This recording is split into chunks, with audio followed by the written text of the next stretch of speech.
Hey everyone, welcome back. हाजिर हूँ आपके लिए लेकर एक ऐसी कहानी जो सही मायनों में आपके दिल को छू जाएगी। इस फिल्म का नाम है two lights reel you may know, and इस फिल्म का मतलब हम इसके एंड में समझेंगे।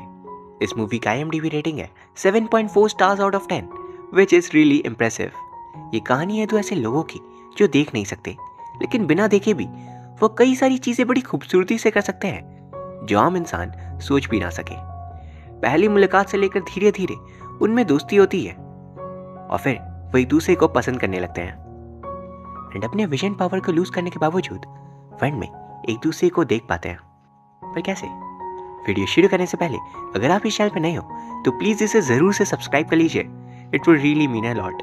फिल्म की शुरुआत में हमें विजुअली इम्पेयर्ड व्यक्ति दिखाया जाता है जिसका नाम था इंसू। वो एक फोटोग्राफी स्टूडियो आया था जहाँ गेट पे उसकी मुलाकात एक लेडी से होती है। वो पूछता है क्या ये स्टूडियो है? वो कहती है हाँ। फिर वो सीढ़ियाँ चढ़ने लगता है, लेकिन वो अच्छे से चढ़ नहीं पा रहा था। तभी वो लेडी जिसका नाम था सुयंग वो उसके पास आती है। वो उसके हाथों को पकड़ने की कोशिश करी थी ताकि वो उसकी मदद कर सके, लेकिन इंसू मना कर देता है। वो पीछे हटता है एंड ये देख वो समझ गई थी इस बंदे की विजन बहुत ही रिसेंटली गई है, इसी वजह से ये अब तक अडेप्ट नहीं कर पाया। फिर किसी तरह वो उसे अपने साथ ऊपर फोटोग्राफी क्लब तक लेकर आती है। जगह पे इंसू उसका शुक्रिया अदा कर कह रहा था अब आप जा सकते हो, मैं यहाँ से अकेले चला जाऊंगा क्योंकि ये क्लब ब्लाइंड लोगों के लिए है। तभी सुयंग रिप्लाई करती है मैं भी तुम्हारी तरह ब्लाइंड हूँ और साथ ही इस फोटोग्राफी क्लब की मेंबर भी। ये सुन वो और हम एज एन ऑडियंस हैरान रह जाते हैं कि अभी तो वो उसकी मदद करी थी सीढ़ियों पे, लेकिन वो खुद भी देख नहीं सकती। मे भी उसे ऐसे रहते हुए कई साल हो गए थे, इसलिए वो दूसरे विजुअली इम्पेयर्ड लोगों को उनकी परेशानियों को बहुत अच्छे से समझ सकती है। वो अगली सीन में क्लब के सभी मेंबर्स इंसू का स्वागत करते हैं एंड वो सभी लोग देख नहीं सकते थे। वहाँ पर इंसू अपना इंट्रोडक्शन देता है एंड उसकी आवाज़ सुन सभी लोग कह रहे थे लगता है तुम बहुत हैंडसम हो क्योंकि तुम्हारी आवाज़ इसकी गवाही देती है। सच में इंसू फिर अपने बारे में बता रहा था कि मेरा नाम है सीओ इंसू और मैं 27 साल का हूँ और मुझे RP विजन इम्पेयरमेंट है, यानी कि रेटिनाइटिस पिगमेंटोसा। ये एक बहुत ही रेयर कंडीशन को कहते हैं जहाँ आंखों की रेटिना यानी आसान शब्दों में बैकफॉल डैमेज हो जाती है, जिस कारण लोगों की देखने की शक्ति छिन जाती है। इंसू का इंट्रोडक्शन सुन सभी फिर एक एक करके अपने बारे में बताने लगते हैं एंड वहीं एक ओल्ड लेडी बता रही थी वो सालों से देख नहीं सकती। फिर उनके हस्बैंड बताते हैं मैं भी देख नहीं सकता, लेकिन हम साथ में खुश हैं। वहीं दूसरे वॉलंटियर्स अपने इंट्रोडक्शन देते हैं एंड फिर एक बच्चा जिसका नाम दोयू था वो अपने बारे में बताता है कि उसकी भी कंडीशन बिल्कुल इंसू की जैसी है एंड ये एक जेनेटिक डिसीज है जो कि पेरेंट्स से बच्चे इनहेरिट करते हैं। और तभी हमें उसकी मदर को भी दिखाया जाता है एंड वो भी देख नहीं सकती थी। सभी के इंट्रोडक्शन के बाद सुयंग अपना इंट्रोडक्शन देती है जब वो बता रही थी उसकी आंखों की रोशनी 10 साल पहले छिन गई और तब से वो देख नहीं सकती। उसकी एक आंख पार्शियली ब्लाइंड है और दूसरी कंप्लीटली। तभी वो लेडी सुयंग से चुपके से कह रही थी फिक्र मत करो, मैं इंसू से तुम्हारी बात चलाती हूँ, वो बहुत हैंडसम है और तुम भी तो बहुत खूबसूरत हो, जोड़ी मस्त लगेगी। वही हम देखते हैं सभी लोग फोटोग्राफ्स लेने बाहर आए थे। इस क्लब के सभी लोगों को फोटोज खींचना बहुत पसंद था, लेकिन क्योंकि वो देख नहीं सकते थे इसलिए उनके साथ एक दो वॉलंटियर्स भी थे। एक्चुअली विजन जाने का मतलब ये नहीं होता कि हर इंसान कंप्लीटली ब्लाइंड हो। कुछ केसेस में यह 100% भी हो सकता है, लेकिन कुछ केसेस में विजन बहुत कम हो जाती है पर कंप्लीटली जाती नहीं, यानी आप कुछ माइन्यूट अंश देख पाते हो। एंड यहाँ फोटोग्राफी में वो लोग अपने पूरे फोकस के साथ उन्हीं माइन्यूट अंश को देखने की कोशिश कर रहे थे ताकि वो बेस्ट क्लिक कर पाए। एंड वहाँ हम जान पाते हैं कि इंसू अपने लिविंग के लिए पियानो की ट्यूनिंग की जॉब करता है और वह सुयंग की स्मेलिंग एबिलिटी बहुत ही अच्छी थी, इसीलिए वो उससे रिलेटेड ही जॉब करती है। एंड वह इंसू को स्मेल कर बता रही थी तुमसे बहुत अच्छी खुशबू आ रही है। फिर अगले सीन में हम इंसू को अपनी जॉब पर देखते हैं जहाँ पर वो बहुत ही खूबसूरती से पियानो प्ले कर रहा था, लेकिन वो ट्यूनिंग करने के लिए देख नहीं सकता, इसीलिए वो सुनकर ही बखूबी तौर पर ट्यून करता था। वहाँ पर उसे ग्लासेस को यूज करता देख एक ओल्ड मैन उसके सामने आते हैं जो खुद भी देख नहीं सकते थे एंड इसी वजह से उनके बेटे ने उन्हें एक डिवाइस दिया था जिससे अपनी आंखों में लगा वो कुछ एरिया की चीज़ों को देख पा रहे थे। एंड इंसू को ये देखकर वो कहते हैं उन ग्लासेस की जगह इनका इस्तेमाल करो, ये काफ़ी बेहतर है। और सच में टेक्नोलॉजी कहाँ से कहाँ पहुँच चुकी है, एक ब्लाइंड व्यक्ति भी देख सकता है इसकी मदद से। एंड इंसू वहाँ सालों बाद पियानो को अपनी आंखों से देख पा रहा था, उसे महसूस कर पा रहा था और उसे सच में दिल से बहुत खुशी होती है। वहीं दूसरी तरफ सुयंग को दिखता है जो फोटोग्राफ्स क्लिक करी थी एंड वहाँ उसके सामने इंसू खड़ा था, तो एक बंदे की हेल्प से उसकी फोटो भी क्लिक करती है एंड घर आकर वो इसे ही देख रही थी एकदम जूम इन करके। क्योंकि वो एक्चुअली पार्शियली ब्लाइंड थी, तो हाई चांसेस है वो कुछ तो देख पाए। तभी उसके दोस्त वहाँ जाते हैं एंड वहाँ पर वो उससे थोड़ा टीज कर रहे थे, ये बोलकर कि तुम्हारा बॉयफ्रेंड तो सच में बहुत ही हैंडसम है। तभी वो उन्हें शांत कर समझाती है, ये मेरा बॉयफ्रेंड नहीं है, हम बस दोस्त हैं। वही फिर हम देखते हैं वो और उसके क्लब के सारे दोस्त एक समुद्र के पास गए थे एंड वहाँ पर लहरों की आवाज़ सुन उन्हें एक अलग ही एटमॉस्फेयर का फील हो रहा था, एकदम काल्मिंग सूदिंग सा। सभी वहाँ एज अ मेमोरी एक दूसरे की फोटोज ले रहे थे, चाहे वो ओल्ड कपल हो या फिर दो ना उसकी मॉम। एंड तभी हम देखते हैं सुयंग इंसू से कह रही थी, मेरी तरह वेव करो एज इफ तुम मुझे देख सकते हो। रुके क्या हो, जल्दी करो ना, शर्मा मत। एंड फिर इंसू और सुयंग दोनों एक दूसरे को देख बिल्कुल ऐसे हाथ हिला रहे थे मानो वो एक दूसरे को बिल्कुल अच्छे से देख सकते हो, और ये खूबसूरत सीन कैमरा कैप्चर कर लेता है। फिर शाम के वक्त सनसेट हो रहा था एंड तभी इंसू कहता है, मुझे लगता है मैंने तुम्हें देखा है, मीन्स तुम्हारे फेस को। वो कहती है, तो बताओ मैं कैसी दिखती हूँ। वो बोलता है, अच्छी ही दिखती हो। जिस पे सुयंग कह रही थी, सिर्फ अच्छी, बहुत अच्छी नहीं। एंड हम जान पाते हैं इंसू ने सुयंग के फेस को अपने सपने में देखा था।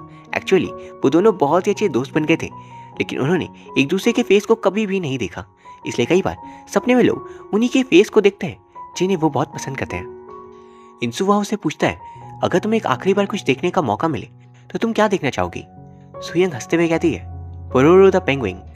फिर मजाक से हटकर वो कह रही थी, इंसू क्या इस फ्राइडे हम कुछ नाइट व्यूज फोटोज लेने चले, और उसके बाद तुम चाहो तो हम साथ में डिनर भी कर सकते हैं। वो कहता है, हाँ क्यों नहीं, जरूर। वहीं फिर अगले सीन में इंसू एक चेंबर के पास था जहाँ रोशनी नहीं थी। वो आवाज लगाता है कि लाइट्स ऑन कर दो, लेकिन सामने से एक बंदा कह रहा था ऑलरेडी ऑन है। पर इंसू को ये फील नहीं हो रहा था।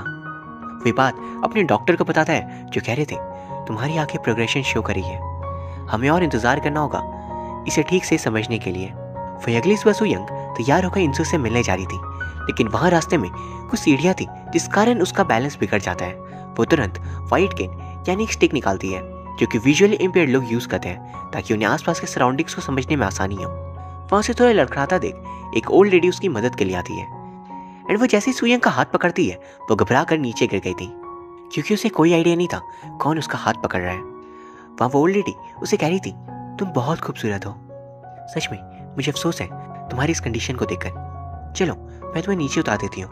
वहाँ वो लेडी के इंटेंशंस बिल्कुल प्योर थे, लेकिन वो सुयंग की फीलिंग्स ना चाहते हुए भी हर्ट कर देती है, क्योंकि कोई भी शख्स जिसे ऑलरेडी कोई डिफिकल्टी हो एंड जब सामने से कोई उस डिफिकल्टी पे दुख जताता है तो आपको वो चीज़ याद आ जाती है एंड ये सच में बहुत हर्ट करता है। एंड इसीलिए सुयंग उस ओल्ड लेडी से कह रही थी, प्लीज़ आप यहाँ से चले जाओ, मैं खुद खड़ी हो जाऊंगी। और वो लेडी उसे कुछ पैसे देकर चली जाती है जो सुयंग लेना तो नहीं चाह रही थी, लेकिन वो लेडी जिद करी थी। फिर अगली सीन हम इंसू को देखते हैं जिससे कॉल आता है सुयंग का, और वो पूछ रही थी, तुम कहाँ पर हो। जैसे दोनों सेम ही जगह पर थे लेकिन आगे पीछे, और वो एक दूसरे को देख नहीं पाते। वो इंसू से कह रही थी, अपने हाथ को वेव करो, मैं समझ जाऊंगी। और वो समझ आती है क्योंकि उसकी कंप्लीट विजन लॉस नहीं हुई थी, वो थोड़े बहुत मूवमेंट्स अब भी समझ सकती है। वहाँ जब इंसू उसके पास आता है तो वो उसके साथ थोड़ा मजाक करती है। जैसे इंसू उसे टच करता है तो वो कह रही थी, तुम हो कौन। इंसू थोड़ा घबरा जाता है, ये सोच शायद उसने किसी और लेडी को टच किया है। पर फिर सुयंग उसके पास आकर कह रही थी, अरे मैं ही हूँ, मैं मजाक कर रही थी। एंड ये देख इंसू गुस्से में कह रहा था, क्या तुम अपने इस ब्लाइंड होने की कंडीशन को एंजॉय करती हो, क्योंकि मैं नहीं करता। एंड वह सुयंग भी थोड़ा बुरा फील करती है क्योंकि वो बस इंसू को हंसाना चाह रही थी, उसका कोई इंटेंशन नहीं था उसकी कंडीशन पे हंसने का। एंड फिर वो उसे एक लाइट देकर चली जाती है, ये बोलकर आई लाइक यू। कुछ देर बाद रात को इंसू जब लौट रहा था तो रास्ते में गाड़ियाँ बहुत थी एंड साथ ही अंधेरा होने के कारण उसे कुछ भी समझ नहीं आ रहा था। और तभी सुयंग की दी हुई लाइट उसके काम आती है और वहाँ वो रियलाइज करता है सुयंग कभी उसका बुरा नहीं चाह सकती, उल्टा उसने तो उसके गुस्सा होने के बावजूद अपनी लाइट उसे दे दी। वो सच में उसकी बहुत केयर करती है। फिर अगले सीन में देखते हैं इंसू उस पियानो को प्ले करा था बहुत ही बेहतरीन तरीके से, एंड यहाँ उसकी मदद वो डिवाइस भी करा था जिसकी मदद से वो सारे पियानो कीज को आसानी से आइडेंटिफाई कर पा रहा था। कुछ दिनों बाद आज फोटोग्राफी क्लब के सारे मेंबर्स का गेट टुगेदर था जहाँ पर वो सारी फोटोज लगाए गए थे जो लोगों ने खींचे हैं, और सभी वहाँ इंसू की बहुत तारीफ करते हैं कि गुड लुकिंग होने के साथ साथ तुम बहुत टैलेंटेड भी हो, जो कि उसकी खींची फोटोज सबसे बेस्ट थी। इंसू वहाँ पर पूछता है, क्या सुयंग को किसी ने भी देखा। एक वॉलंटियर उसे कह रहा था 10 स्टेप्स फॉरवर्ड, और इंसू जब 10 कदम आगे की ओर चलता है तो वहाँ सुयंग खड़ी थी। इंसू बिना कुछ कहे उस डिवाइस की मदद से सामने उस फोटो को देखकर कह रहा था, ये हमारी फोटो है, उस समुद्र के पास वाली जहाँ हम एक दूसरे को वेव करे थे, सच में बहुत अच्छी आई है। सुयंग कह रही थी, हाँ बहुत अच्छी। तभी इंसू उससे कहता है पीछे घूमो, और अपनी उसी डिवाइस की मदद से वो उसे फोटो दिखा रहा था, जिसे देख सुयंग को भी यकीन नहीं होता कि वो देख पा रही है। तभी इंसू कहता है मुझे भी तो देखो, और सुयंग उसे देखती है। जेंसू ने अपने हाथों से दिल बनाया था। वो बार बार दिल बनाकर पोज दे रहा था, लेकिन सुयंग एक भी बार कोई रिप्लाई नहीं देती, क्योंकि वो उसे देखकर खोई हुई थी। एंड तभी इंसू कहता है कुछ बोलो तो सही, क्या तुम देख भी पा रही हो? और तभी वो स्माइल करती है, हाँ मैं तुम्हें देख सकती हूँ। इंसू भी उसके प्रति अपने लव को कन्फेस करता है, एंड वहाँ वो दोनों बहुत ही ज्यादा क्लोज आ गए थे। इंसू कहता है रुक जाओ, कहीं कोई हमें देख ना ले। सुयंग कह रही थी या वैसे भी हमें कोई नहीं देख सकता। एंड तभी पीछे से सभी लोग वहाँ आते हैं, एंड वहाँ एक सेलिब्रेशन का माहौल बन गया था, जिसके मेन आकर्षण यही दोनों थे।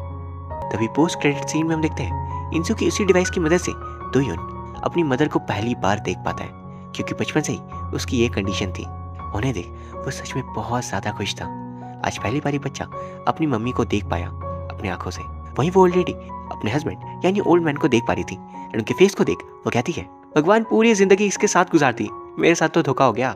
और यहाँ ये फिल्म खत्म हो जाती है। ये कहानी बहुत ही प्यारी थी, एंड ये हमें एक इंपॉर्टेंट सीख देकर जाती है कि अगर सपोज आपके सामने कोई भी ऑब्स्टेकल है तो वो दिखने में बड़ा तो लग सकता है, एंड शायद रियलिटी में वो बड़ा हो भी, लेकिन अगर हर रोज हम उसके लिए काम करें, मेहनत करें, सिर्फ एक दिन नहीं लेकिन हर रोज, यानी अगर हम परसिवरेंस को प्रैक्टिस करें तो किसी भी ऑब्स्टेकल को पार किया जा सकता है, चाहे वो जितना भी बड़ा क्यों ना हो। जैसे कि उस फोटोग्राफी क्लब के लोगों के साथ था, वो सभी देख नहीं सकते थे, लेकिन उनमें एक विल थी फोटोज खींचने की। उन सभी का पैशन उन्हें एक दूसरे से जोड़ता है। जहाँ फोटोग्राफी में सबसे इंपॉर्टेंट चीज आपकी आई साइट होती है, कि आप कितने फास्ट हो और कितनी खूबसूरती से किसी चीज को कैप्चर कर सकते हो। उस आई साइट के होने के बावजूद वो सभी बहुत बेस्ट से बेस्ट फोटोज खींच पाते हैं। इवन इंसू, जिसने सिर्फ 3 साल पहले अपने विजन को लूज किया था, वो खुद अपने हियरिंग एबिलिटी की मदद से पियानो ट्यूनिंग के काम को सीखता है, ताकि वो खाली बैठा ना रहे बल्कि खुद की लिविंग खुद अर्न करे। एंड यही सेम चीज सुयंग के साथ भी थी। और यही बात इस फिल्म को बहुत ही खास बनाती है। ये एक शॉर्ट फिल्म थी जिसे सैमसंग कंपनी ने बनाया था, एंड यहाँ जो डिवाइस दिखाया गया है वो सैमसंग कंपनी की एक डिवाइस है जिसका नाम है रियल यूमिनो, जिसके नेम पर ही ये फिल्म बेस्ड थी। एंड 2 लाइट्स का मतलब आइदर इस VR हेडसेट की डिवाइस की टेक्नोलॉजी से हो सकता है, क्योंकि ये दोनों आंखों को एम्पावर करेगा बेटर विजन के लिए, या फिर ये फिल्म के 2 लीड कैरेक्टर से मतलब बनाता हो। ये डिवाइस सच में एक बहुत ही बेहतरीन इन्वेंशन है उन सभी लोगों के लिए जो देख नहीं सकते। एंड वही भले ये एक शॉर्ट फिल्म थी, पर फिल्म के एक्टर्स और डायरेक्टर्स ने ये बात पता लगने नहीं दी। एक्टर्स की परफॉर्मेंस काफ़ी लिए तारीफ थी, और डायरेक्टर ने भी फिल्म को बहुत ही खूबसूरती के साथ प्रेजेंट किया है। सिर्फ आधे घंटे जैसे कम समय में भी हम दोनों ही लीड कैरेक्टर से जुड़ जाते हैं, और फिल्म के खत्म होने के बाद हमारे फेस पे एक स्माइल रह जाती है। सो गाइस, उम्मीद करता हूँ आपको ये वीडियो पसंद आई होगी। अगर हाँ तो प्लीज़ इसे लाइक एंड कमेंट जरूर कर दीजिए। साथ ही प्लीज़ चैनल को सब्सक्राइब कर लीजिए। Thank you very much for watching.